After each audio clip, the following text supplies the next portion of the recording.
Hi, this is game 4 of Preptest 62, the last game in the Preptest. So since the rest of them have been hard, you're pretty right to expect a relatively easy one, and that's what we've got here. Just take some nimble thinking, but nothing too far beyond that. It's a very basic setup. Okay, let's take a look at it. So for the setup, it couldn't get any more basic. Simple ordering game where you have 6 variables going into 6 spots, 1 in each spot. So nothing complicated at all there. What gets tough about this game, if anything could be said to be too hard, is the rules, because we have this rule type that you see more often in modern games. So get good at dealing with this, because it could definitely pop up. So let's look at those rules. We've got S must testify immediately before T or U. So this is the kind of rule I'm talking about. We need ST or SU. And then we've got another rule just like that later, but first there's this other rule.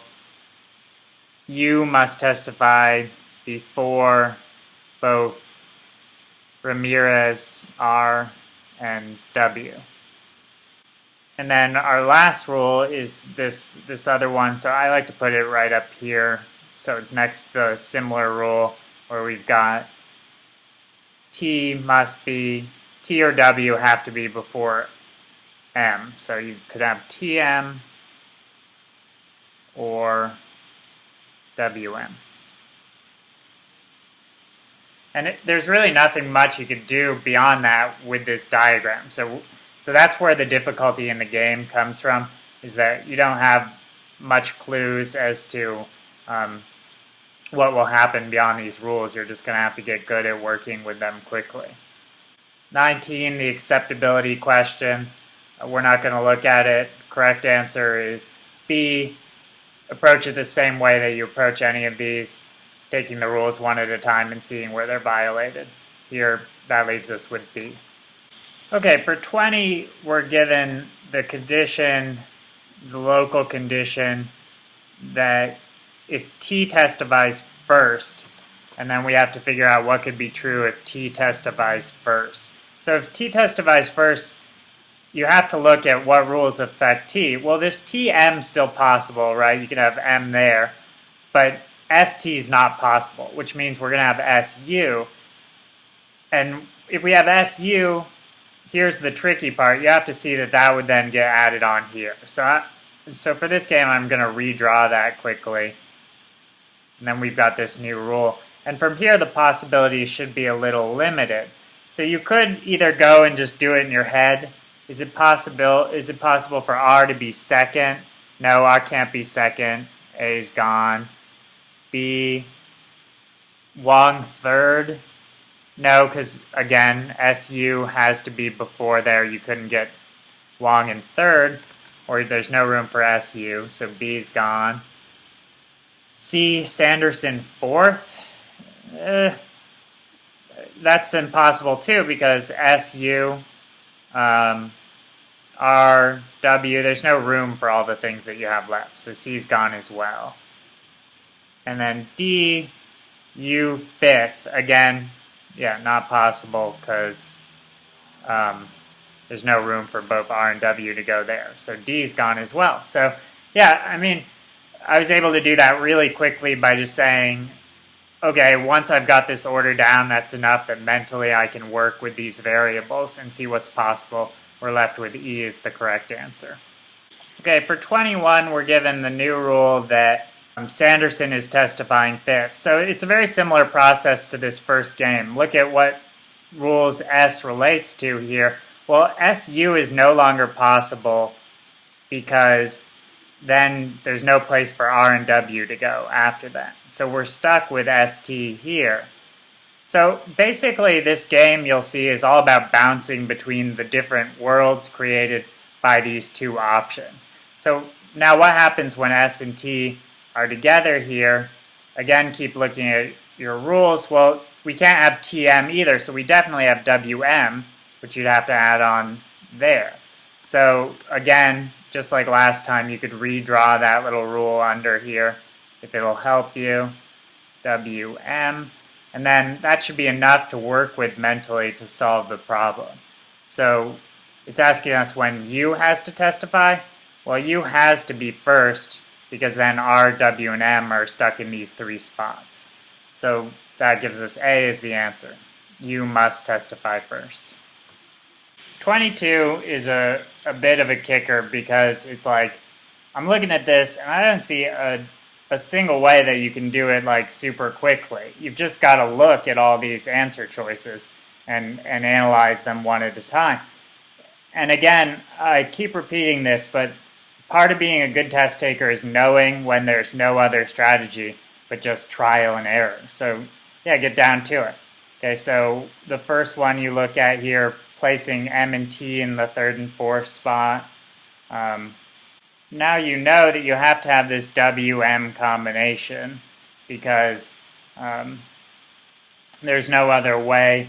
You remember you have to have TM, or WM, so you have to have WM here. Does that leave enough room for U? Yes, it does, right? And then can we still get our SU combination or ST? No. So see how we had to follow a long chain of rules here, and we arrive at the conclusion that no, M and T in third and fourth is not possible. Let me run through that one more time in case you didn't see it. M and T in third and fourth forces us to do this WN combo because T and M is not possible. Now, we need to have U before W, so that forces U here. And then, suddenly, when we look at this last rule, S and T or S and W, it becomes clear that it's no longer possible to get one of those two combinations.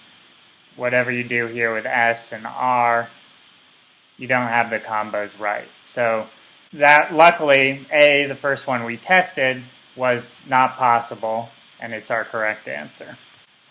Question 23 is the same deal where, like, I'm just not seeing a way to do this that's any better than just trying out the answers.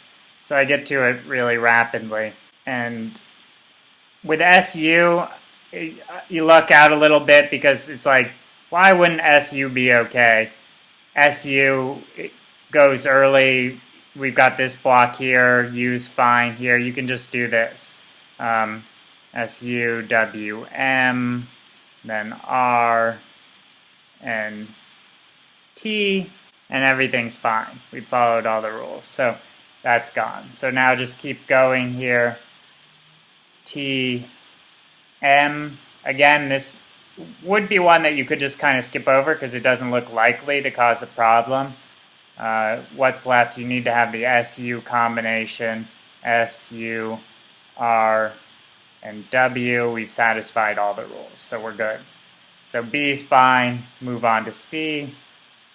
T, S. Okay, so we haven't used TS, so we definitely have to use U. And we can't do TM, so we need WM now. WU, WM, and then we can just have R in here, and that's fine. So see that I'm doing this quickly. This is something that you kind of need to learn how to do if you want to really master the LSAT, to be able to throw out possible combinations quickly. Okay, so now we're left trying D, U, T. Okay, so if U and T is there, we've used T. We can't have ST, so we have to have TM. And now we've got TM, so that's fine. But what about getting this ST or SU? That's just not possible. We can't have S hanging off the front end. So U and T cannot be, and you can't sandwich in here, obviously. So U and T cannot be in the first and second position. So D is not possible, and that's our correct answer. And that finishes the game. A little time consuming with those final two questions. It's going to reward people who know that they have to get right to business and start doing trial and error. Okay, so that caps off a very difficult game section. I hope you did well. If not, revisit your mistakes and focus on some of these difficult rules that you see on modern tests and working with them. Stuff like this here and some of the stuff we saw in game 2 that was very difficult. Okay, thanks. Bye.